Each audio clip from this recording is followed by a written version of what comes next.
Hello, ladies and gentlemen, every sound effect at once.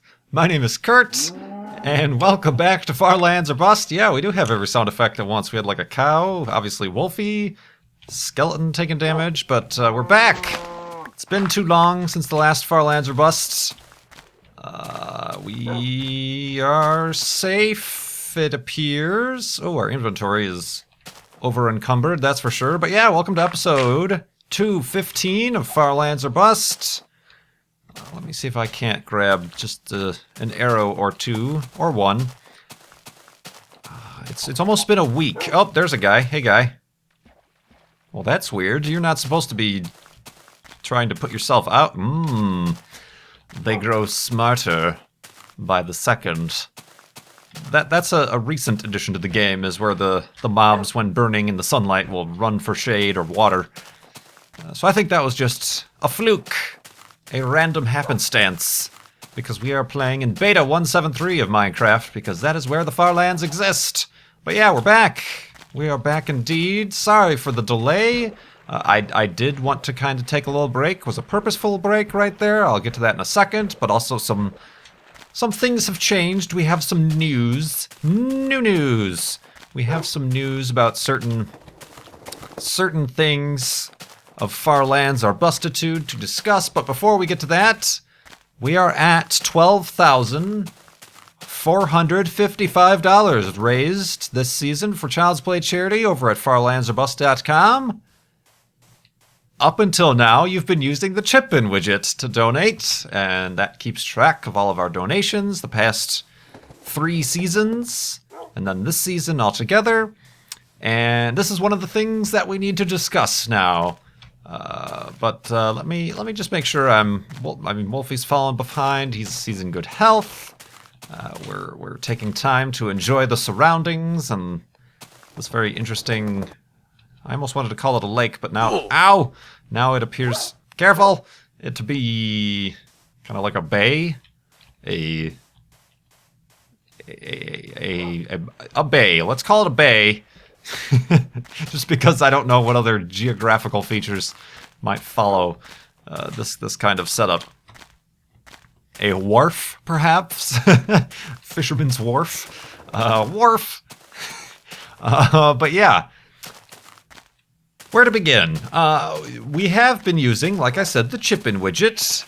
These last few weeks, we've been having some interesting issues, more so than often, where we would, the ChipIn website would be down, and then that ends up making the ChipIn widget on farlandsorbust.com disappear, and while you can still independently donate to Child's Play charity, and I always offer that as an option if perhaps you don't want to, you want to donate to Child's Play charity or another charity just in the spirit of Far Lands or Bust, but not maybe on farlandsorbust.com, that's quite fine, but we've been noticing some frequent issues with keeping the website up. Even I think ever since we started doing Far Lands or Bust back in 2011. Gosh, that's crazy we've been doing that this long. But back in 2011, ChipIn was always a resource and a website that was kind of, at least from appearance's sake, just running on autopilot. It was developed by some people. I'm assuming they maintained it for quite a while. But then they just decided to just leave it up because there was, if you went to say, oh, I need some tech support, but they'd be like, we don't offer tech support anymore. Here's some FAQs. Good luck and good night.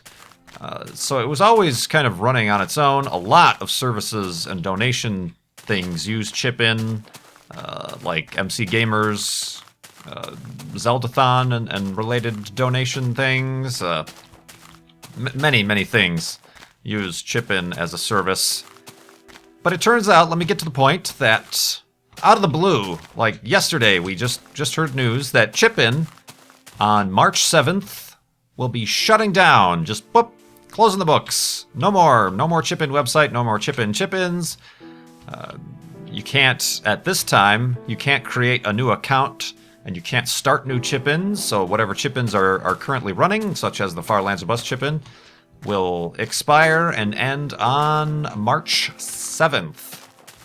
That does not mean that the Child's Play charity fundraiser at farlandsorbust.com ends on March 7th. That just means we have to search for a new provider for such things as these, and it's kind of weird. Like I said, they've been running on autopilot for a long time, ChipIn. Then all of a sudden this happens. Apparently ChipIn has been bought. The word they used is merged on the little note. If you go to chipin.com, there's a little note explaining things, but they've been merged, quote unquote, with one of these, dang it, no-name technology incorporation acquisition company that you've never heard of. And then you look them up and they're not even like, they don't do anything. They're just one of those websites with a bunch of stock photos of women with headsets taking operator calls. That's the kind of website that whatever company bought ChipIn is. I don't understand. Maybe I just don't understand business or internet businesses and stuff, but I don't understand these types of companies who buy up other web services like ChipIn only to shut them down. You'd think you would buy a web service, especially one that is such well received, and there's a lot of people, like I said, who use the ChipIn services. Why you would buy the website, the technology, only to just shut it down, like, nearly immediately. I don't understand that. A similar thing happened.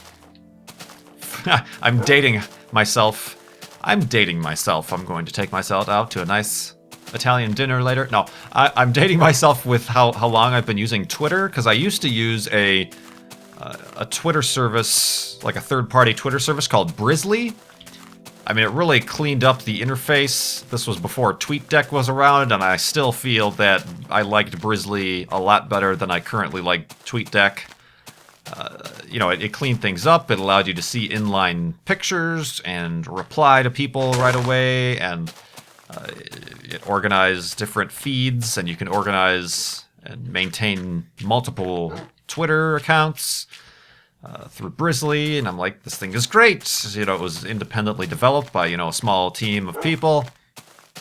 That small team of people got bought out, along with the Brizzly name, by AOL. And when that happened, they were like, oh, well, okay, we just been bought out by AOL, but that doesn't mean Brizzly is going away. We're still maintaining it. We're still keeping it up. This is still a product we're proud of. It's just now under the AOL umbrella. Of course, within the next month or two, started noticing bugs and issues in Brizzly, started to notice that there weren't maintaining or upgrading or adding any new features to Brizzly. The team, you started to watch their Twitter accounts would become a little bit less active or just disappear entirely. And then eventually, out of the blue, literally like within less than a couple weeks' notice, Brizzly shutting down. Just boop boop. I'm doing the dusting off of the hands thing. Brizzly shutting down. Thank you for enjoying this service. Yada yada yada yada. And that was kind of the end of that. So I'm like, why? A lot of people again used Brizzly. Why did AOL purchase? I'm assuming they just purchased the employees, because then I ended up saying, okay, the employees ended up working on the new AOL Instant Messenger, which, Lord knows how well that went. Apparently that's just what happens. They buy employees, the talent. They end up shutting down Brizzly. It's not like, whatever, I maintain Brizzly, but okay, if you want to call it the AOL interface or the AOL Snappy Poodle or whatever fancy other name you want to call it, that's fine, but they just bought it and shut it down.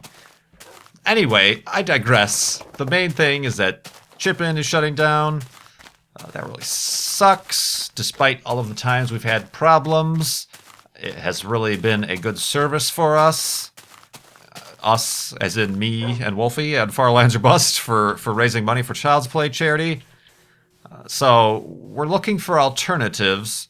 And a lot of people online are looking for alternatives as well. There was one thing tweeted at me called Pitch Inbox. That one's in beta. I don't know anybody who uses that. I don't know who's developed it. They don't really have too much information on the contact page. So I'm a little bit squirrely about that one. Another one they're calling I'm Raising. It's actually, I got contacted by, and it's apparently in development. I have a bunch of sand and cobble on me. I guess I could have made this hidey hole out of cobble, could I not? Oh, so resource wasteful. It's apparently in development by a guy named Ethan, who's actually part of the Mine-thon for Child's Play charity system. Apparently they've been working on this for a couple months now. And obviously with ChipIn suddenly shutting down, they'll need to push it out really quick. And there is... let's go to sleep before we get ourselves in danger.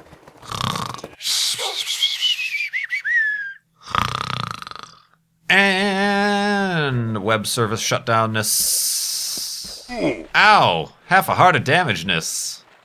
Oh, I was too used to... I'm used to the current version of Minecraft. You can take an endless fall into one block of water and not take damage, as we discovered on the Mindcrack server doing our boat diving, skydiving. But anyway, what was I saying? Yeah, Ethan from Mine-thon has been developing that. But that service isn't even live yet. They're obviously speeding up the production. They're saying they're going to have a beta within the next couple days, or an alpha even, a demonstration alpha. And then within a couple weeks, they have some charities who have signed on. Okay, we'll test this out for the first time. So I'll be keeping an eye on that. And we've been told that things will be up and ready to go before ChipIn shuts down on March 7th, did I say? Yeah. So that right now are the really only two alternatives. And like I said, I don't want to use a service like this pitch-in box. While it seems like pretty much the same thing as ChipIn, having never heard of it before, not knowing anybody who's currently using it, who's prominent, not knowing who's behind it, what their privacy policy is, all that stuff. I'm a little bit careful in choosing these things, which is why I went with ChipIn, because so many people had already been using it. It was even recommended by the Child's Play charity website, so we'll be looking out for that. I'm sure, I don't know, maybe I'm being a little bit facetious, but I'm sure I'll be getting offers. I've already sometimes gotten offers for people who say, oh, I am this type of programmer, blah, blah, blah, blah, blah. I could make something for you really quick that you can just use custom on your website. That, to me, is a little bit of a last resort. I mean, A, I don't want to have somebody go out of their way to make this custom thing, and then also, one of two situations, they make it, I put it on the website, and then they disappear, and when I have problems, they're never around to help me fix it, or the other side, I don't want to have to come back to them time and time and time again and have them work for free just to maintain this system that they built. A part of my... I know I've discussed how I like to keep things under one roof, under my roof, in terms of how I control Farlands or Bust and my YouTube channel and merchandise and things like that. So that I'm seeing as a last resort. So we won't jump to any of those conclusions just yet. So we'll keep an eye on it. So for now, you can keep going to farlandsorbust.com. The ChipIn widget still works. They've assured us in the letter, you can read it yourself at chipin.com, that everybody who has donated so far, everybody who has given money through the ChipIn widget anywhere, Farlands or Bust or anywhere, the way it works is the money goes directly to Child's Play charity. They don't get some lump sum saying, oh, we got this much money from Farlands or Bust. They get each individual donation as you give it. So there is no problem with the donations or anything like that. And on the letter that you can read at chipin.com, they'd assured us that all of the information, database information pertaining to donations and users, and sometimes you're allowed to write messages to me that I see when you make a donation. All that stuff is going to be deleted. It's not like this new company is going to take that information and be like, lol, advertising information. That should all be deleted. And I was very personally concerned about that whenever you hear that sort of thing happening. So that should all be deleted. I'm going to definitely keep an eye on that and make sure that that is true and that happens. So for now, you can keep using the ChipIn widget safely, and we can keep raising money for Child's Play charity over at farlandsorbust.com. There might be a point where I have to turn off the ChipIn widget, and we won't have any replacements, so there might be a little bit of a lull, and that's fine. like I said, we're doing very well for this season. We're going to try to raise $100,000, and like I said, we're at 12,000 right now. 455. So that's really good. My second concern regarding that is whichever service or function or system we switch to, if we'll be able to carry that number over. I'll definitely have to talk to the people behind the I'm raising widgets to see, is there a way where I could start a campaign with this amount of money because we're carrying it over from ChipIn. Another thing that came up separately from all this, speaking of donations and ChipIn, this is a theme episode, by the way. We're all talking about ChipIn and Our Lines Are Bust and Child's Play Charity.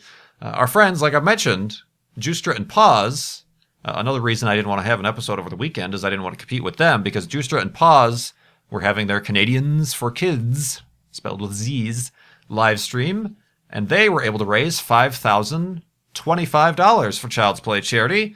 And like I said, they said, and we were planning on having that count towards the Far Lands or Bust goal. Turns out we can't do that through ChipIn. Like, we can't just merge our ChipIn accounts. And like I mentioned earlier, each individual donation goes to Child's Play Charity individually. So we can't, Child's Play Charity is a kind of almost a third party in this situation. They can't do anything to say, okay, this $5,025 that Pause and Juice raised goes to the Far Lands or Bust total. They have no part in that. So perhaps, maybe, this is a blessing in disguise. We'll be able to, when we switch to a new service, also add that $5,025 that Pause and Juice raised to the Far Lands or Bust total, raising us to, doing quick math in my head, $17,480. Which, woo, that'd be crazy. So we'll discuss such things, but I just want to let you guys know about that. I feel a little bit bad for Juice and Pause because just their luck, they did their live stream, and then Twitch TV, where they were hosting it, that this past weekend decided to do a whole bunch of updates, and the chat was down the majority of the time, which really, especially in regards to a... Wolfie? In regards, there he is. That was a pretty long ocean. I was a little bit worried there for a second. Let's give him some food to... This is positive reinforcement. Dog trainer. Boosh. Thank you for returning. Yeah, I felt a little bit bad because that definitely... I think they could have easily reached their $7,500 goal if Twitch hadn't been doing upgrades and things like that. Not Twitch's fault either. It's just something that happened. That stinks. But, I mean, $5,000 over 3 days, still a very good number. And they seemed like they had fun. It was cool to pop into their live stream every once and again to check in and say hi. So clap, clap, clap, clap, clap to Juice and Pause for raising money for Child's Play Charity. So yeah, that is a very long discussion on the future of our ChipIn and abilities to raise money for Child's Play Charity. One way or another, we'll make it work. Don't worry about it. It's none of your concern. Well, I mean, I don't mean to make it's none of your concern, but I mean, it's not your... I appreciate all your guys' help, but it's not something you guys should freak out and worry about, obviously. So, woo, charity. So, another thing we'll have to deal with in March, segue, is... to do, Wolfie? There we go. Is the YouTubes are creating a new channel design layout. And I mean the actual front page, like youtube.com/KurtJMac. That channel, I have the Far Lands or Bust header. I have kind of the neat, what do I have in the background? I think a panoramic of the Canyon of Woe, maybe, or someplace like that. And the header and the logo and things. They're scrapping that design to start to match up to the awesome YouTube redesign that everybody still loves from a few months ago. And that apparently is happening in March. We've received templates and information about how that's going to work. And so far, I don't believe any of the YouTube creators that I've talked to are happy about it. And for good reason. Gosh, Kurt, careful, Wolfie! Oh, I tried to, catch him. That doesn't work. Boop. All right. Oh, no, he ate that. I still have half a heart. What was I going to say? Yeah, basically, the only customizable thing is no longer the background or anything like that. The only customizable thing is now going to be the header. There's going to be this just like, think of the Facebook, the little like panoramic header bar that you have. That's basically the only thing that we're going to have for YouTube, and it's customizable. I mean, it stretches. It's in website design terms, it's a fluid design that adjusts to mobile devices and iPads and televisions and blah blah blah blah blah. Which I think is a little bit. Maybe I don't have all the statistics they have, but it's a little bit misdirected because I feel like the vast majority of YouTube viewers are still doing so on the computer desktop. Even if the computer desktop has become more of an entertainment system than say your entertainment system. So I feel like they're kind of forgetting the browser experience and preferring these designs for more touch tablets and phones and they're kind of other non-desktop applications, which is unfortunate. But yeah, let me go to sleep and we'll continue complaining about this in the morning.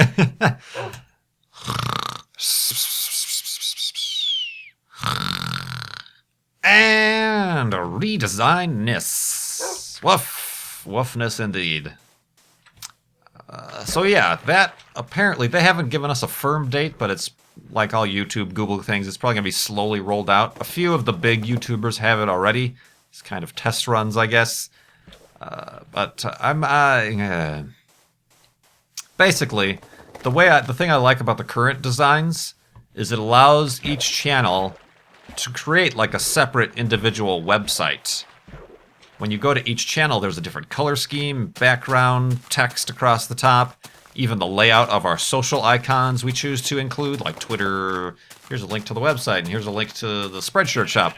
You know, all that stuff is different and unique to each YouTube channel, making them seem like they're different websites entirely. And that helps with spoiler. That helps with identity. You know when you're on the Far Lands or Bust YouTube channel because of the background and the text and things like that, as opposed to when you're on the Vlogbrothers layout because they have kind of a cool header that they kind of blended into the current channel design, which is kind of cool. So it loses a lot of that. I don't think it's out of control. Once again, dating myself in terms of internet use, but the way MySpace was in terms of the customizability of the profile pages in the early days of MySpace, I don't know what they are now. I haven't visited that site in half a decade, I'm sure.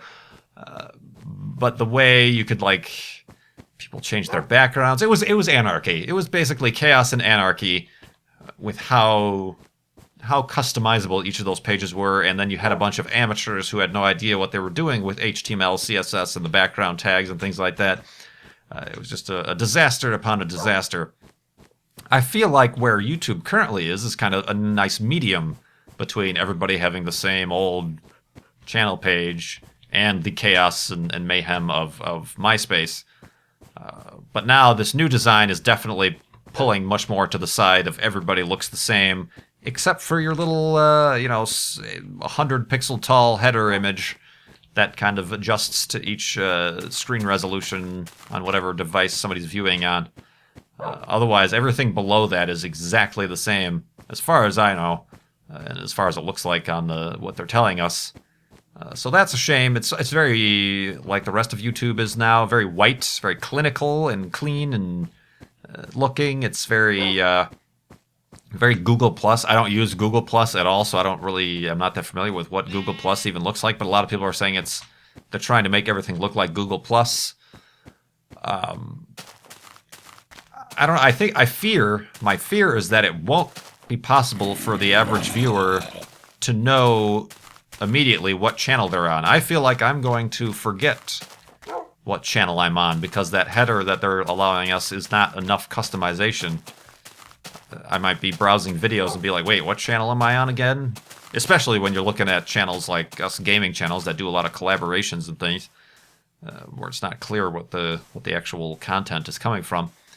That's something I fear. Maybe YouTube's thinking is that they want their own branding to be more prominent throughout. Like, instead of you thinking, oh, I'm on KurtJMac's channel, oh, I'm on this person's channel, they want you to, above and beyond all of that, know that, oh, I'm on YouTube. I could see that as a business decision, I guess. Somebody in a boardroom came up with that idea, but that kind of goes against what they've been telling us for the past 3-4 months, saying that, oh, we're focusing less on viral videos and the individual hits and more on channel production and channels, building channels and subscriber bases. That kind of goes against what they've been saying about that, which is a little bit, makes me kind of question if their design department is quite on the same page as their kind of channels development department or whatever they have over there at Google. I don't know. It's up in the air. I mean, we're gonna have to deal with it. They've changed a lot of things about the layout. You'll notice when you go to your YouTube homepage, if you click on My Subscriptions, you no longer have to take a second and third step to make sure you click on Uploads Only. That is now the default. I believe that all of us, including myself, have filled enough of those complaint reports or feedback reports saying, hey, when I'm logged in and I'm on my YouTube homepage, I want to see a feed of the people I am subscribed to and not other activities or related videos or things. You know, this, like I was saying before, I want it to be more like Google Reader, where you get everything in chronological order of all the things you're subscribed to. So that is a change that I feel has taken place. A small but significant change that maybe they're a little bit flexible on this. So maybe this YouTube design homepage, YouTube channel design redesign will be fluid and will end up changing as they get further and further feedback. But definitely, I think that's happening in March, so we'll have to deal with that. I was planning on redesigning, kind of refreshing my channel branding anyway, and as I said, as I'm a kind of an ex-web developer, graphic designer, I kind of take on that challenge myself. I was planning on doing that anyway, so now I've just called off the plans on that, and okay, I'll just wait until we have to do this redesign, and then it's actually it's a much smaller task to have to make a small header than to worry about a whole page design, but I think it's definitely a loss of personality and personal channel branding is what's taking place there. So keep an eye out for that. Like I said, that really, to those of you who are already subscribed, that might not affect you guys too much. But definitely it kind of makes things a little bit more difficult, perhaps, to keep consistent branding for people who aren't subscribed, or perhaps to capture those new subscribers, new Farlanders, the Farlander community. So keep an eye on it. YouTube! Man, I was talking a lot. My throat is getting... Hold on. I need a sip of water. Oh, that is lava over there. Let's go this way, Wolfie. I can't use my mouse because my hand is holding a cup right now. And a clup. Water. Woof, water. Let me answer a question. Down with the doom and gloom of all these changes and unexpected happenings. Spoilers? It's a spoiler spawner, maybe. Yeah, that's definitely a spoiler spawner. This was kind of a fun question I saw in one of my last videos from Mr. Apathetic Blocks12. If the Farlands was in real life, would you go there like you are doing now? I don't think I would walk there, that's for sure. But I definitely, in terms of traveling, you guys know that I like the kind of, maybe that's another reason why I'm attracted to try to go to the Farlands. I kind of like the extremes, the unusual, the floating UFOs. the extremes, the unusual in terms of, say, going hiking or vacationing in the natural regard of things. Going, some of my favorite places are the Grand Canyon. Like I also mentioned before, I really liked White Sands, New Mexico, because it's this just bizarre moon landscape in the middle of nowhere that's just... It's kind of that magnificent desolation that Buzz Aldrin was talking about. Places like that, the desert and mountains, Pikes Peak. I had that brief little attempt at recording a video up on Pikes Peak the last time I was in Colorado that was too windy to pick up my audio. So I feel like I would want to see a place like the Farlands. I would not choose to walk there in real life, however. That would be a little bit more difficult. Obviously, the reason we're doing it here is we're recording it and sharing it on YouTube. It would be a little bit difficult if I was doing a walk-a-thon to carry a camera with me and then upload episodes every day showing you what I was up to, But yeah, I think there are places that are like the Farlands. I mean, the closest I could think of would be like the Grand Canyon. There's sheer cliff faces and strange things like that. Ooh, I'm like running out of my voice here. Other places like I haven't been there, like Yellowstone. Yellowstone is another one of those weird alien landscapes that doesn't seem like it belongs on this planet. Stuff like that. Antarctica. I keep mentioning, it'd be really cool to go to Antarctica. So, yes, I'd want to visit, but no, I would not just walk there. There's far more problems with walking for up to almost 2 years now, in Farlands or busts. Doing that in real life, there's actual, potential real life consequences to trying such a feat. But yeah, let's. We're gonna start the next episode with cows again. Yes, we are. Have a seat. Hi. Let's put a torch. Let's dig the hidey hole. I'm glad we had a lot to talk about. I'm not glad what we had to talk about. It's going to be a little bit of a headache in terms of the changes for Farlands or Bust that we'll have to deal with them, but we will deal with them. If we've learned anything on this journey, it's that we are adaptable, and we're very robust in both our abilities to continue raising money for Child's Play charity, but also our ability to keep walking to the Farlands and achieving this impossible goal. So, for now, I'm still going to remind you to head to farlandsorbust.com to donate to Child's Play charity. If you're watching this in the future, I guess I should make sure that you're aware that it may or may not be a ChipIn widget, depending on what we end up with as a replacement. If you're watching this beyond March 7th, but yeah, we'll manage. So you can keep doing that. Whatever happens, the link in the end slate will continue to donate, to transfer you to farlandsorbust.com, where on the homepage you will be able to click some sort of button to donate to Child's Play charity, and I continue to appreciate your generosity for such things as these. So, until next time, when we have probably additional news about such things and new questions to answer that you guys give in the comments below. Thanks so much for watching. My name is Kurt. I will see you next time.